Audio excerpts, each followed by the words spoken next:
Pauwi na sa Pilipinas ang halos 200 Pilipino na naging scam farm workers sa Myanmar. Ang ilan sa kanila buntis pero nakaranas pa raw ng pananakit. Para bigyan ng mukha ang balita, Mobile Journal, Kayla Makantan. Pinaghalong saya at kabang nararamdaman ngayon ni Mimi matapos kasi ang 8 buwan nakawala na siya sa scam farm na pinagtrabahuan sa Myanmar. Yun nga lang, 5 buwan siyang buntis at mukhang delikado pa ang lagay. 2 weeks po akong dinugo. Nag-bleeding po ako ng sobra-sobra. Tapos hindi rin po ako makatulog ng ayos. Buntis din ang kanyang kasamahan na si Esther. Nitong Enero lang siya nakarating ng Myanmar. Ngunit hindi niya alam na nagdadalang taon na siya noon. Na-torture po kami doon ng kulang 1 linggo po. Tapos no food intake po. No food intake? Opo, kahit food drinks, opo. Tapos po bawal po kaming matulog. Pagka po nakatulog kami ng asawa ko, kukuryentehin po kami. Kasamang na-recruit ni na Mimi at Esther ang kanilang mga asawa. Ang alok daw na trabaho, call center agent sa Thailand. Kabilang sila sa 176 na Pilipinong ni-rescue at sinundo ng gobyerno. Sa unang bilang ng DFA, 6 ang buntis sa mga umuwing Pinoy. Kinailangan naman ng wheelchair ang isa pang biktima na si Paul. Inaapoy na kasi siya ng lagnat at hinang-hina sa biyahe. Pupuntahan ako sa my room, then kakalad ka rin ako. Continuous yung pagtatai ko. Tapos, wala silang pakialam. Ang mas ikinababahala naman ngayon ng DFA. What we hear from the police attaché here is that some Filipinos don't want to go home. Why, sir? Why? Baka lilipat lang sila ng amo.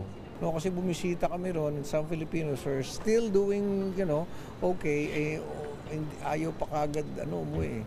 Ang Bureau of Immigration naman, binigyan ng show cause order ang 7 empleyado na sangkot umano sa iligal na pagpapaalis ng ilang Pinoy. Maghihigpit na rin sila sa mga turistang iikot sa ASEAN region upang iwas biktima ng human trafficking. Mobile journalist Kayla Makantan, hatid ang mukha ng balita. Sa puntong ito, magkakausap natin si Migrant Workers Undersecretary for Licensing and Adjudication Attorney Bernardo Olalia. Magandang tanghali po sa inyo, Yusek. Yes, good afternoon po, ma'am. Good afternoon po sa mga nanonood po sa inyong programa, ma'am. Yusek, unahin ko na po ang ulat sa mga biktima ng human trafficking sa Myanmar. Halos 200 na po ang napauwi. Ilan pa yung natitirang Pinoy victims ang nananatili pa rin po sa Myanmar? Nako, tama po kayo, ma'am. Kahapon, meron po tayong sinalubong na mga human trafficking victims galing po ng Myanmar. 3 po yun, 30. Tapos kanginang madaling araw, ang aming departamento at ang ibang ahensya ay sumalubong din ng 176 na victims po ng scammers. Ginagawa po silang scammers sa bansang Myanmar at sila po ay napauwi na po natin. Ayon po sa kanila, may mga kasamahan pa po sila doon sa Myanmar na kung saan ayaw po raw sumama at umuwi. So, yun po ang hirap. Ayaw sumama at umuwi at marami-rami po yun. Ang bilang po ay nasa DFA. Okay, ano po ang rason? Bakit daw po ayaw nila sumama pa uwi? Ang karamihan po kasi sa kanila, kaya po nagpunta doon ay para kumita ng, wala po silang trabaho, kaya gusto nila, meron silang sweldo. Hindi sila pumayag na sumama umuwi dahil kinakailangan pa nila maghanap buhay. Yun po ang mapait na katotohanan. Kahit na po nakakaranas sila ng pang-aabuso? Alam mo, tinanong ko rin yan doon sa mga in-interview po natin ngayon. Ang sabi po ng mga in-interview po natin, kinausap daw po sila ng mga may-ari, ng mga supervisors, noong Pogo style na sindikato doon. Ang sabi ay magbabago na kami, hindi na namin kayo sasaktan, magiging mabait kayo sa amin, ipagpatuloy lamang yung ginagawa ninyo. Kaya yun, nahikayat sila na hindi na umuwi yung iba dahil doon sa promesa na yun. Okay. Pero it's still a scam yung ginagawa. So, ano po ang ginagawa nating coordination, pakikipag-ugnayan sa pamahalaan po nila na may mga ganito pong kumpanya na gumagawa ng kailigilan sa kanilang bansa? Ang ating pong koordinasyon, lalong-lalo na ang ating DFA, ay patuloy pa rin yung kanilang tinatawag na diplomatic negotiations. sa mga bansang tulad ng ito, no? Hindi po tayo bumibitiw, kaya lang may mga challenges. So tayo po ay patuloy na nakikipag-ugnayan, no? Ang DFA po ay nakaantabay diyan at sila po yung ating principal agency na nakikipag-usap para makumbinsi na po natin na yung mga iba nating kababayan doon na nagtatrabaho ng illegal ay mapauwi na dito sa ating bansa. So, yun pong kanilang pag-aalaw nitong Myanmar na magpatuloy pa rin sa operation yung mga ganitong kumpanya, wala na po tayong magagawa doon. We could only call their attention and sila na po ang gagawa ng kaukulang parusa or kung ipapasaraman or hindi. Pero yung mga kababayan po natin ay hindi natin mauobliga or mapipilit o pwersahang mapapauwi. Pwersahin po man natin, gustuhin po natin mapwersa silang umuwi, hindi po natin magagawa kasi wala po tayong kustodiya sa kanila, no? Hawak sila ng mga employer at hindi tayo makakapasok po doon, no? Yun po yung challenge doon. Kaya tayo po nakikipag-coordinate lang sa kanilang gobyerno na kung may gustong umuwi, ayun, tayo nakikipag-coordinate at nire-repatriate po natin. Ang ating pong ginagawa, maliban sa pagpapauwi, ay harangin yung mga dumarating. No? Kasi as we speak, may mga nahihikayat at may mga de-deploy at merong naha-hire pa ng mga panibago. Yun po yung ating ginagawa. No? Dual track po tayo. Hinaharang po natin yung papunta doon at tayo po nagkukumbinsi na pauwiin na yung mga natitira pa. Magkano ho ba ang sweldo daw ho? Nako, yun po ang isa, no? Una, babanggitin ko na rin ang modus operandi para ma-warningan ang ating mga kababayan. Ang sasabihin po sa inyo, usually, no, may matatanggap kayo na mga invitation or employment opportunities offer sa social media, particularly sa Telegram. Okay? Sa inyong app na Telegram, marami kayong makikita dyan na offer. Ang sasabihin sa inyo, kailangan nila ng customer sales representative or call center agent sa Thailand. Okay? Thailand. Yun ang sinasabi nila na pangako na ibibigay sa inyo. Dahil alam na ng ibang kababayan natin na Myanmar, Cambodia ay illegal recruitment yan, sasabihin nila Thailand. Pero sa katotohanan, pagdating nyo sa Thailand, dadalhin kayo sa Myanmar o kaya sa Cambodia. Yan po yung bago nilang modus operandi. At yung mga kababayan po natin, nagugulat na lang, no? Nagugulat na lang dahil, itatawid sila sa kabilang border at nako, hindi po ninyo alam, nandoon na kayo sa kabila at pinapayagan po nila yon, no? Pinapayagan po kasi isang malawak na operasyon ito na hindi natin kaya sugpuin, kaya tayo po ay nakikipag-ugnayan sa iba't ibang mga kinauukulan. At magkano daw po ang ino-offer na sweldo? $1,000.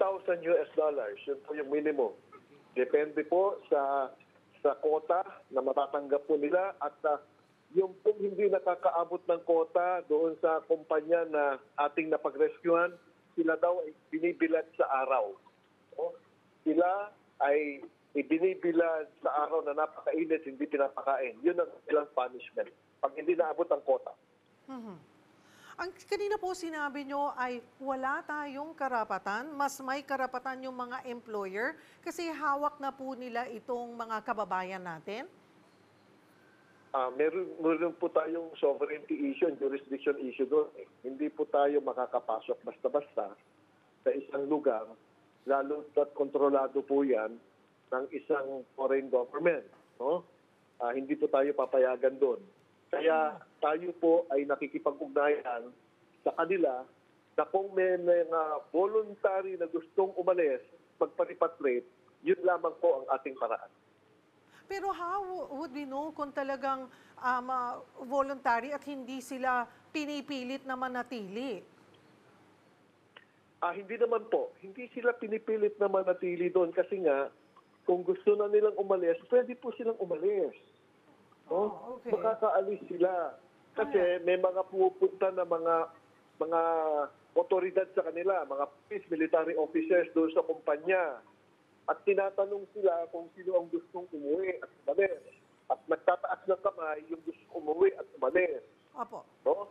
Kaya lang, ang karamihan nga, tulad ng binanggit ng mga na-interview natin kanina, maraming ayaw pang umalis dahil gusto pang kumita. Opo. Pero may representative po ba tayo? Pag pumupunta doon at tinatanong sino yung mga gustong umuwi? Wala po tayong Philippine representative na nakakapasok doon. Tanging yung foreign government lamang ang may representative at may authority na pumasok doon. So there's nothing we could do na parang we could arrange with yung counterpart po ng, I don't know, NBI, ng PNP, para din po masalakay ito at makita talaga yung talagang current situation nila doon? Well, ibibigay ko na lang po siguro sa DFA yung issue na yan kasi iba po yung aming ko, no? Okay. Ang aking pong personal na opinion ay unang-una, siyempre, kakaiba po yung Myanmar eh. Iba po yung type of government nila. No? Hindi po ito ordinaryong government na pwede po tayong manghimasok at pwede po nating ipilit yung ating tinatawag na authority. No? So yun po yung limitasyon sa lugar po na yan. Opo. Okay. Yung pong mga napauwi na ng mga kababayan natin na mahigit 200, kamusta po ang kanilang sitwasyon ngayon? Sila po ay maayos na. Binigyan na po natin sila ng ayuda ayon sa programa po ng DMW. Meron po tayong financial assistance sa kanila na 50,000 galing sa DMW at 10,000 galing sa OWA. No? So 60,000 ang total. Tapos may legal assistance po tayo. Tayo po ay nagkakandak ng interview at nang sa ganun malaman natin at punong dulo at masampahan po natin yung mga involved. Kaya lang, ang karamihan po sa transaction talagang online. Maski po dito, hindi nila nakita, hindi nila na-meet yung kausap nila. No? Lahat ay telepono lamang saka sa cellphone. Meron naman po bang nakasweldo sa kanila? Pakiulit po, ma'am. Ano po yun? Meron naman pong mga nakatanggap ng sweldo. Opo, meron po. May nakakatanggap ng sweldo. Kaya lang, ang mahirap nito, yung iba sa kanila na overtime, pino-force ng mag-overtime, lalong-lalo na pag hindi mo na nakukuha yung quota. At pagka hindi mo pa nakuha yung quota, ikaw ay may penalty o ikaw ay may kinakaltasan ng sweldo mo, no? Or ibinibilad sa araw. Or worse, kasi may mga ibang kumpanya rin, sinasaktan ka pa, may physical abuse. Sa kabila po ng mga ganitong mga balita, sabi nyo nga po, may mga kababayan pa rin tayo na talagang kumakagat sa iligal na alok po na trabaho sa ibang bansa. Again, ano po ang ating paalala sa ating mga kababayan? Nako, tayo po'y nakikiusap muli sa mga kababayan po natin, lalong-lalo na yung mga younger generations, no? Kasi kanina yung kausap ko, 22 years old, 23 years old, no? Sila po ay unemployed dito sa ating bansa, kaya nila napatunan yan, no? Marami po tayong proseso at marami pong employment opportunities. Lumapit lamang po kayo sa iba't ibang ahensya, tutulong po kami. Sa mga nais pong magtrabaho, lalong-lalo na, papunta po ng Thailand, Cambodia, Myanmar at Laos, huwag na po ninyong patulan kapag kayo po ay walang employment visa. Kasi lahat po na nakausap ko, mga peke ang kanilang dokumento. Wala po silang authentic at genuine na dokumento. Ang tangan lang nila, Philippine passport. Oh? Huwag po kayong aalis kapag wala kayong hawak na employment visa. Yun lamang po. Ano rin po ang aksyon pa ng pamahalaan para maharang yung mga kababayan natin na, yun nga po, nare-recruit dyan sa Myanmar. Though ang sinasabi nyo po, dadaan pa yun ng Thailand or sa iba pang bansa. Siguro, we're gonna be like, we could be more strict for those who would be flying to Thailand or dun po pa po sa, like, in Cambodia? Opo, tayo po, meron po tayong tinatawag na backdoor migration na hindi ipinopromote at yan po yung ating pinuputol. No? Yung kapag ka niyaya ka na kayo ay magtatrabaho papunta sa mga nasabing bansa, na pupunta tayo sa Zamboanga o kaya sa Palawan, tapos ibabangka kayo, itatawid kayo sa dagat papunta ng Malaysia, ako, wag na po kayong pumayag kasi yan po ang kanilang modus operandi. No? Dadaling kayo sa mga sinasabi naming lugar sa Palawan, sa Zamboanga, sa Tawi-Tawi, at kayo ay tatawid ng dagat papunta ng Malaysia. Sihado po, 101% illegal recruiter po yan. Yung kausap ninyo at trafficking po yan. Huwag na po kayong pumaton. Sa iba pa pong issue, Yusek, nabunyag po sa pagdinig sa Senate Committee on Migrant Workers yung mga paglabag ng ilang accommodation house ng recruitment agencies. Na-discover po ng opisina ni Senator Raffy Tulfo na hanggang 20 yung nagsisiksikan sa maliit na tirahan. Ilan na po ang napasara ninyo at kumusta ang pag-i-inspeksyon ninyo sa iba? Ang pag-maintain ng accommodation facility ng isang recruitment agency, lalong-lalo yung nagde-deploy ng tinatawag nating household service worker or HSWs, no, papunta po ng mga ibang bansa, ay ating pong nire-register dapat sa GSW. No? Ito pong registration process na ito, may application ito, at meron po mga dokumento kayong isusumite. Doon po sa nag-report at nag-register na mahigit 30, halos 6 lang po ang aming pinayagan doon. Yung iba doon, canceled yung kanilang registration. No? Ang ibig sabihin, hindi sila compliant sa aming requirements. No? Yung nabisita ng ating mahal na senador ay canceled po yung kanilang accommodation registration. Sa madaling salita, hindi po dapat sila nag-maintain dahil hindi sila rehistrado. No? Kaya matibay po at mahalaga na sila ay compliant. At dapat po sumunod sila sa ating alutuntunin at tayo po ay nagkakandak ng tinatawag na spot inspection. Titibahin po natin lahat yan at ipapatupad po natin yung ating regulasyon. Marami pong salamat sa inyong oras, Undersecretary Bernard Dolalia ng DMW.